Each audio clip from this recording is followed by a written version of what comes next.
சாயந்தரம் மாடி தோட்டத்தில் வேலையெல்லாம் முடிச்சுட்டு ஏதாவது சாப்பிட்றதுக்கு இருக்கா அப்படின்னு பார்த்தோம். இந்த கொஞ்சம் பூ இருந்தது, அதை பறிச்சுக்கிட்டோம் சாமிக்கு.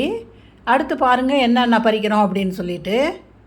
வெள்ளரிக்காய் இருந்தது, இதையும் பறித்து அங்கேயே சாப்பிட்லாம்.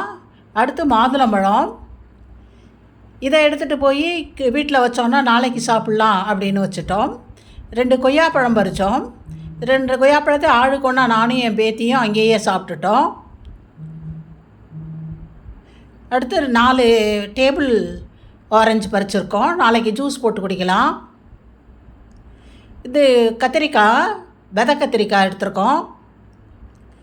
அடுத்து ரோஸ் கொஞ்சம் இருந்தது, பட்டன் ரோஸ், அதையும் பறித்து எடுத்துக்கிட்டோம். இந்த மாதிரி மாடி தோட்டத்தில் இன்றைக்கி சாயந்தரம் என்னென்ன எடுத்துருக்கோம் பாருங்கள். அங்கேயே உட்காந்து கொய்யாப்பழம் வெள்ளரிக்காயெல்லாம் சாப்பிட்டுட்டு சந்தோஷமாக நாங்கள் வீடு வந்து சேர்ந்துருக்கோம்.